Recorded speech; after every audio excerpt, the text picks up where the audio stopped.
Oi pessoal, tudo bem? Eu sou o Gustavo, esse é o canal Redes e Poder no Sistema Internacional e hoje a gente vai ver o que está acontecendo na região leste da Ucrânia, qual é o papel dos países da Europa Ocidental e dos Estados Unidos, assim como o envolvimento da Rússia principalmente, mas também de outros países como a Turquia em meio a esse conflito.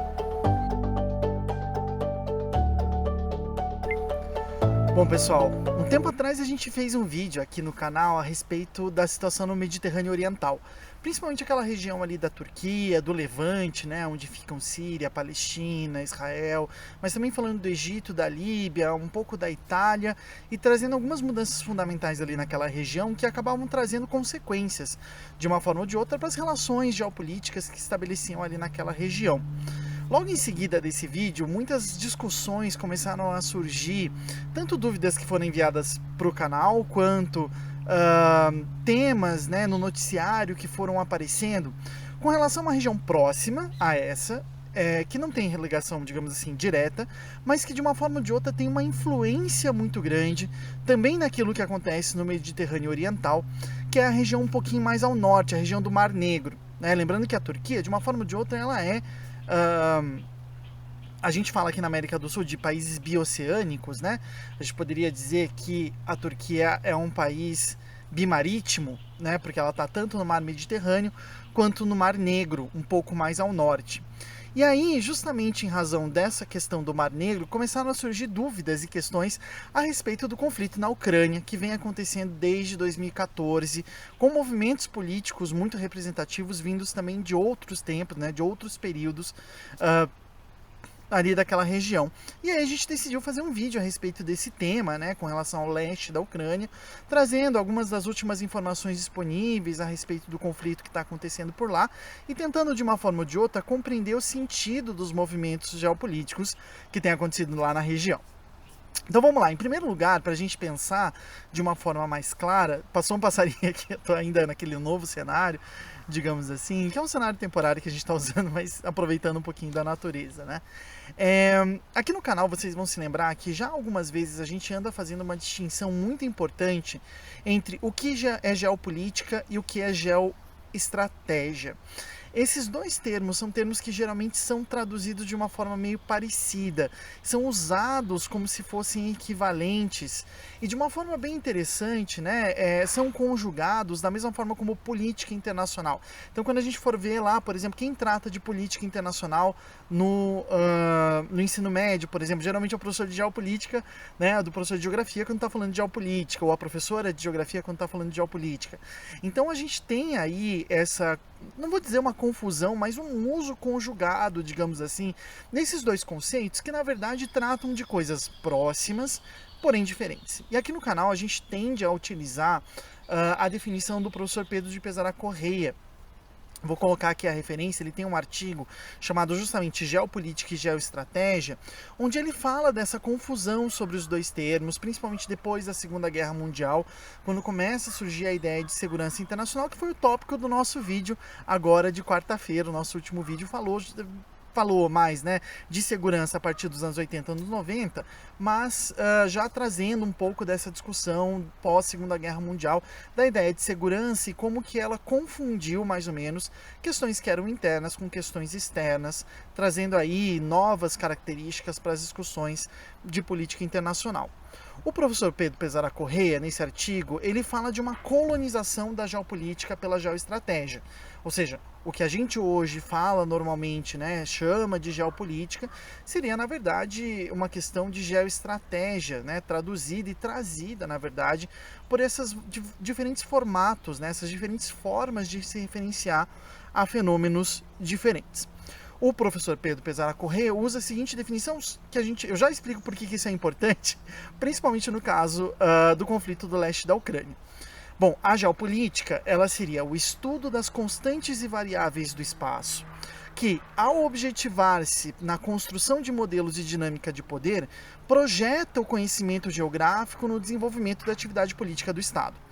ela tem, portanto, um objetivo de compreender a realidade espacial de forma a permitir que o Estado atue ou alcance os seus objetivos em razão das constantes e variáveis. E é interessante, eu gosto muito dessa definição do professor Pedro Pesara Correia, porque diferentemente de diversas correntes geopolíticas, ele aponta para a mutabilidade dos aspectos geográficos, né?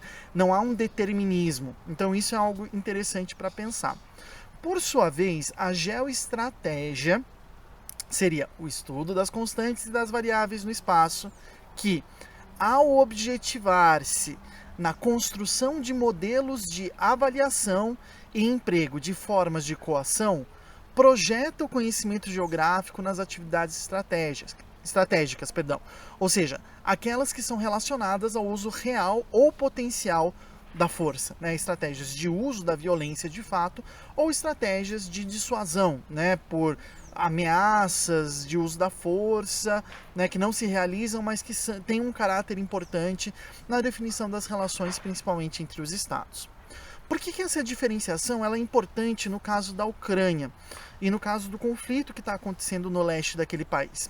Porque nesse caso, tanto geopolítica quanto geoestratégias estão embrincadas nesse conflito que assume características, ora de disputa geopolítica clássica, por tentar impor a jurisdição de um Estado num determinado território, ter acesso a recursos territoriais, controle de uma população, mas também em razão de cálculos, devido a essa intenção, tanto da Ucrânia quanto da Rússia, mas de outros atores, de ter influência na forma como atuam esses processos, né? E a disposição de atores estatais e não estatais envolvidos nesse conflito em usar a força atual ou estrutural para obter seus interesses nesse contexto específico. Talvez por isso seja tão interessante a proposta do professor Jean Gottman, né? Um autor franco-americano, que traz algumas ideias interessantes com relação à própria ideia de território, na noção de abertura ou fechamento. Né? Essa ideia de exclusividade típica da geopolítica, típica da geoestratégia, tem a ver com controle dos fluxos territoriais, né? Garantia de uma dinâmica territorial que aconteça de uma forma ou de outra. Né? O Jean Gottman ele trabalha muito esse tema, tanto no seu livro, né, O Significado de Território, como em uma série de artigos que ele vai publicando ao longo da vida, que infelizmente estão sobretudo em francês e em inglês. Né? Mas acho que essa ideia de abertura e fechamento ela é muito interessante para a gente poder trabalhar mesmo essa noção, né, de tentar obter uma certa exclusividade sobre o funcionamento de um determinado território, isso de uma maneira ampla, mas que a gente enxerga aqui, né, com relação à situação do leste da Ucrânia. Como vocês já perceberam, né, aqui no nosso canal, a gente preza não necessariamente por um preciosismo, digamos assim, mas por uma coerência no uso dos nossos conceitos, né? E a situação do leste da Ucrânia, ela acaba representando um momento em que a mera confusão entre geopolítica e geoestratégia, por exemplo, pode trazer leituras que sejam enviesadas por vezes ou por outras vezes de uma forma ou de outra incompletas, por observarem apenas uma das características, né, das facetas que estão ali no conflito. Bom, então vamos de fato, né, para a situação da Ucrânia e desse conflito. O conflito no leste da Ucrânia ele se inicia em 2014 como efeito de decisões tomadas tanto pelo governo ucraniano quanto pelo governo russo. Depois da derrubada do presidente ucraniano que era pró-Rússia, né, o Viktor Yanukovych, em 2014, né, ele ganhou as eleições de 2010, tentou concorrer novamente em 2014, mas foi derrubado por uma revolução.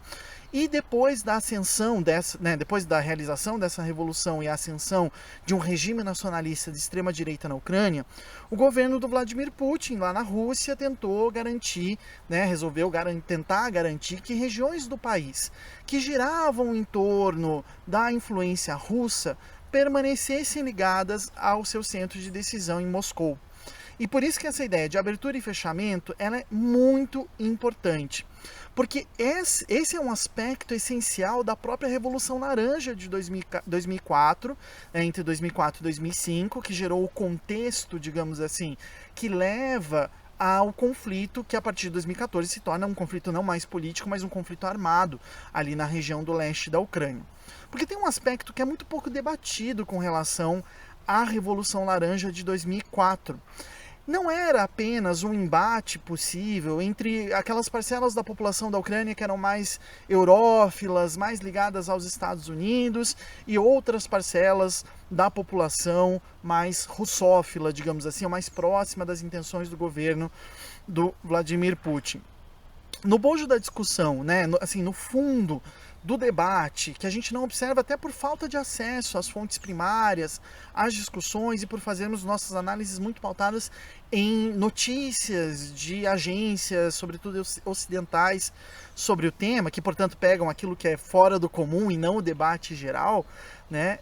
E algo que, com a destituição do Yanukovych, passou a se tornar um elemento central da administração de Kiev, que é a capital da Ucrânia, havia um debate muito importante sobre um tema que a gente já abordou aqui no canal e que acaba tendo importância em algumas situações específicas e que a gente geralmente não debate, a gente deixa isso como um debate um pouco mais normativo, um debate mais teórico ou abstrato, que é o debate entre unitarismo e federalismo, né? Os países unitários e os países federados. Ou seja, aqueles países que são controlados a partir da capital e governados, né, de forma absoluta a partir da capital, embora certos graus de autonomia, sobretudo para as atividades diárias, possam ser dados, digamos assim, né, para as regiões subnacionais, ou aquelas regiões, ou aqueles países onde essas regiões subnacionais têm graus de jurisdição bem relevantes, que daí seriam os países federados, né? Porque vejam, a Ucrânia, ela é um país, queira ou não, dividido em diferentes etnias, né, em que pese esse conceito europeu de etnia não seja muito bem aplicável à realidade daquela região, né? Nós temos, claro, etnias do conceito clássico, mas a gente tem também ucranianos mais próximos da Rússia, a gente tem russos mais próximos da Ucrânia, enfim, essa ideia de etnia biológica, digamos assim, europeia, talvez não se aplique ali, mas a gente tem também situações de religiões diferentes. Recentemente, né, a Igreja Ortodoxa Ucraniana pediu ao patriarca da Igreja Ortodoxa em Constantinopla a autocefalia, né? O que é esse nome, autocefalia? Seria meio que uma autonomia, porque até então, se não me engano, isso também foi ali por meados de 2014 e 2016, a Igreja Ortodoxa Ucraniana estava submetida, digamos assim, ao controle da Igreja Ortodoxa de todas as Rússias em Moscou, né? A partir do momento que ela ganha autonomia, ela não há uma lógica de responder à autoridade do patriarca, né? Como a gente tem na Igreja Romana, inclusive esse é um dos motivos do cisma entre ortodoxos e católicos lá no século XI.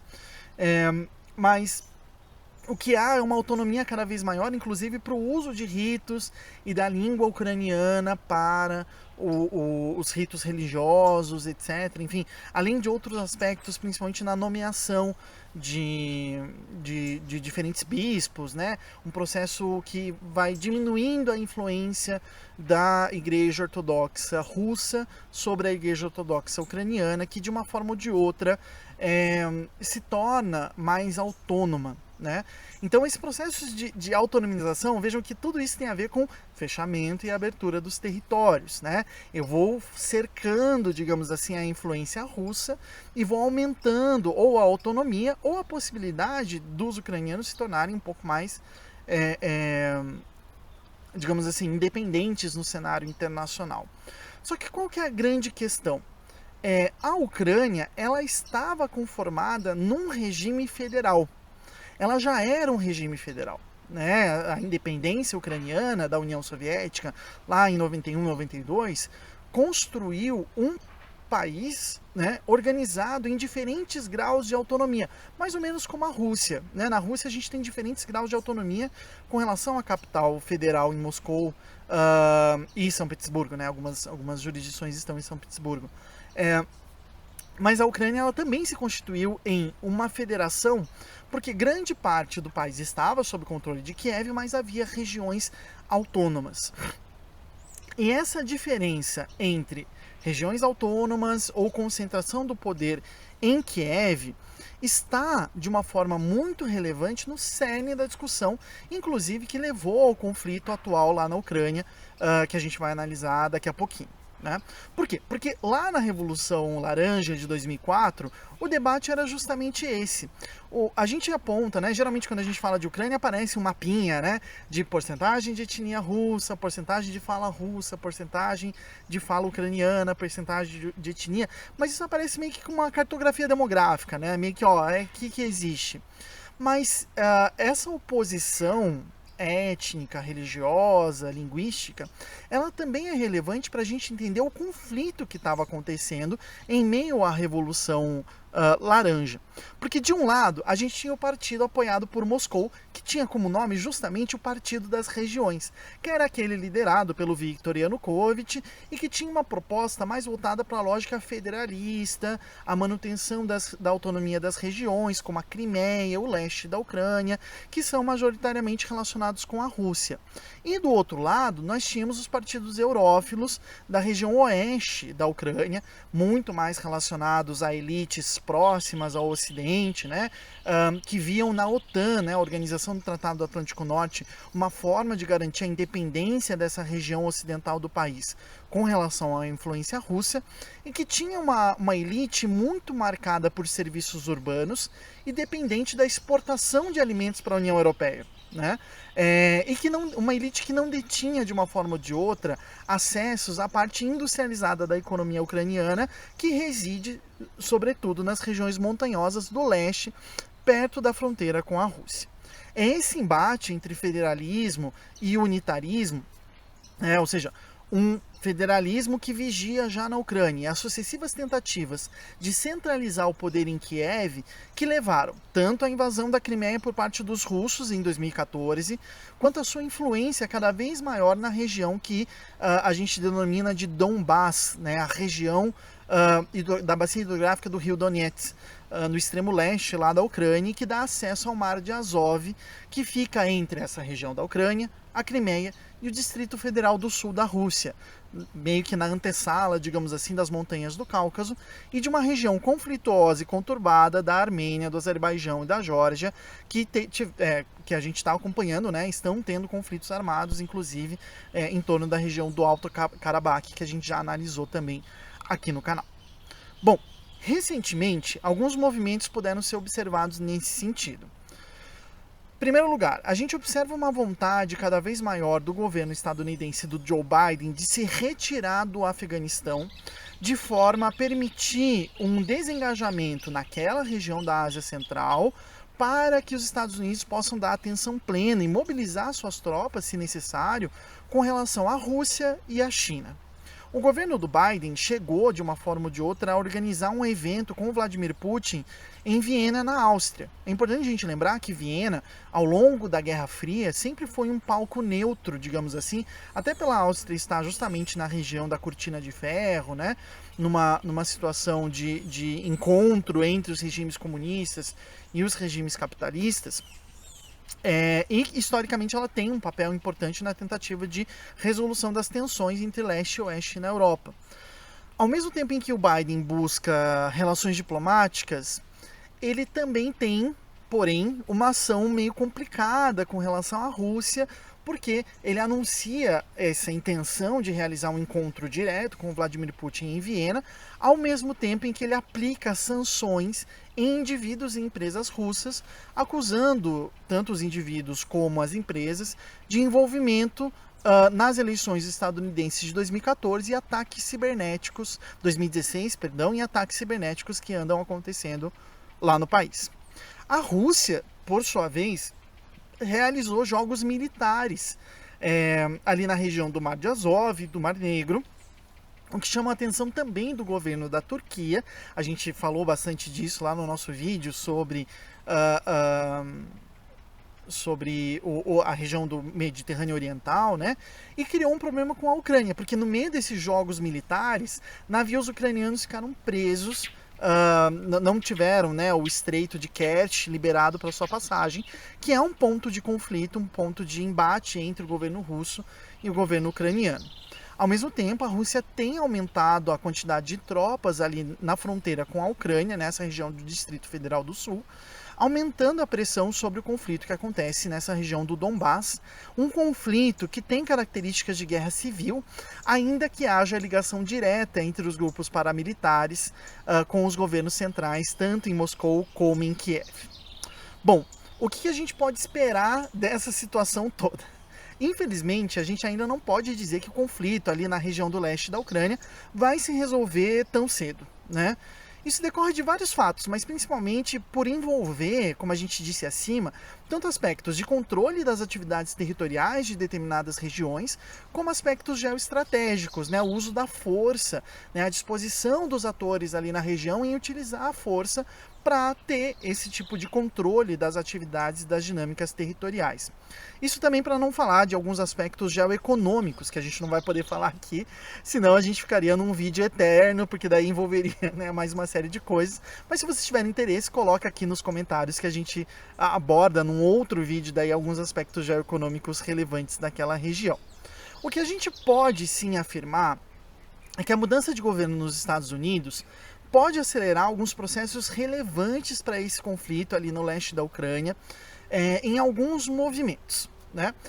O primeiro movimento seria a consolidação desse eixo estratégico que já está se desenhando entre Rússia e China, não como um projeto de harmonia ou de integração, mas num projeto de oposição, né? Num projeto de, já que eu não posso interagir com a União Europeia, já que eu não posso interagir com os Estados Unidos, agora eu vou interagir com a China. Uma lógica meio realista, meio pragmática, né? Realista do realismo político, não de realismo no sentido de realidade, né?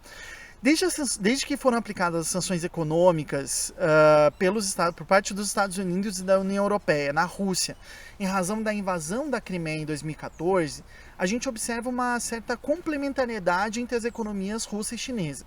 Uma vez que a falta de acesso às economias ocidentais por parte da Rússia em razão dessas sanções foi compensada da parte de Moscou com um engajamento cada vez maior com diversos e diferentes parceiros eurasiáticos. Isso faz com que as nossas observações aqui sejam incompletas sem que a gente observe aquilo que a gente falou lá no comecinho, né, do ano, no nosso vídeo sobre o que esperar de 2021. O engajamento russo, por exemplo, nas negociações entre Armênia e Azerbaijão, no conflito do Alto Karabakh, ou a parceria cada vez mais próxima da Rússia com relação à China, estão relacionadas a essa visão mais direcionada a esses parceiros eurasiáticos da Rússia do que a possibilidade de engajar com parceiros ocidentais. Ao mesmo tempo, lá naquele vídeo de 2021, a gente falava sobre Taiwan.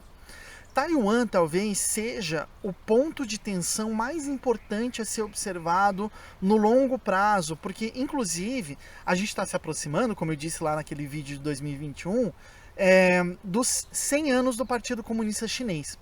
E o Xi Jinping tem como missão, colocada para ele pelo Partido Comunista Chinês, chegar ao centenário com todas as regiões da China controladas e, digamos assim, de uma forma ou de outra, sob a lógica de funcionamento do Partido Comunista Chinês. Isso explica, né, um engajamento em Xinjiang, isso explica o engajamento no Tibete, em Hong Kong e também agora, né, em Taiwan, numa questão que a gente já está observando que está aparecendo cada vez mais no noticiário, o Mar do Sul da China e tudo mais, mas que apresenta também consequências para a relação da Rússia com relação ao resto do mundo.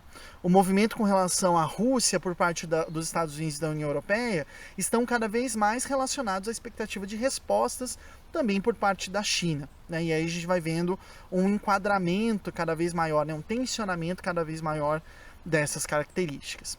Por fim, a saída do Reino Unido da União Europeia pode ter um efeito inesperado de fortalecer a OTAN, que vinha se enfraquecendo nos últimos tempos, né? Essa aliança dos países do Atlântico Norte vinha havendo seu projeto de aliança comum entre os seus países membros sendo gradualmente enfraquecido, tanto em razão do governo Trump, como em razão das atuações da Turquia, e agora a saída do Reino Unido da União Europeia retoma uma característica muito importante que foi inclusive o motivo da fundação da OTAN, que é a proteção desses países do Atlântico Norte, por mais que eles não façam parte da União Europeia. Porque parte do enfraquecimento da OTAN veio também da sua confusão com o espaço, por exemplo, o espaço de Schengen, de livre circulação, o espaço da União Europeia, de livre circulação de capitais, pessoas e mercadorias. E agora que a gente está observando, né, a saída do Reino Unido, o fortalecimento da posição da Turquia, a gente vai vendo mais interesses distintos sendo trazidos para a OTAN. Então eu faço aqui uma aposta, não é uma promessa, é uma visão de que talvez a gente ouça cada vez mais falar da OTAN, porque ela vai se fortalecendo. E a gente não pode esquecer que, como a gente já abordou aqui no canal também, é a partir do Reino Unido tendo um engajamento cada vez maior no sistema internacional, que a gente pode ver um fortalecimento pela opção de aceitar a Ucrânia como país membro da OTAN. A gente já ouve isso muito na mídia, tanto de direita como de esquerda do Reino Unido. Isso está tanto no Guardian como no Daily Mail. A gente observa, né, todos os espectros políticos falam, não, a solução é engajar, é aceitar a Ucrânia na OTAN, criando de fato daí sim um círculo de contenção contra a Rússia no entorno do Mar Negro, uma vez que, né, não só a Ucrânia faria parte dessa aliança, mas também a Turquia faz parte, né, e há esse engajamento, e aí a OTAN começa a obter mais esse resultado de essa função de ser um centro de consenso sobre intenções diferentes em diferentes países, em diferentes regiões. Caiu um caqui aqui do lado, agora por isso que eu levei um susto. Bom, como sempre, pessoal, eu falei e não falei nada, né? Meus alunos já estão acostumados, vocês aqui no vídeo já estão acostumados, mas é assim que as coisas são em geopolítica. A gente vai levantando mais questões do que respostas, mais elementos representativos para entender uma situação do que resoluções, né? Quem dá resoluções acho que não está entendendo bem as coisas. E eu espero que vocês tenham gostado desse vídeo, né? Ele ficou um pouquinho mais curto, eu tentei concentrar um pouquinho mais as informações. E tendo alguma dúvida, algum comentário, alguma sugestão, coloca aqui na descrição que a gente fica muito feliz de receber os comentários de vocês. Como sou eu que estou administrando, às vezes demora para responder, mas eu tento responder todos os comentários, eu leio todos, absolutamente, tento responder todos eles assim que tem uma certa aliviada também das atividades do doutorado lá no Unicamp, das atividades cotidianas da vida e tudo mais. Tá bom, gente? Muito obrigado, bom final de semana e até semana que vem.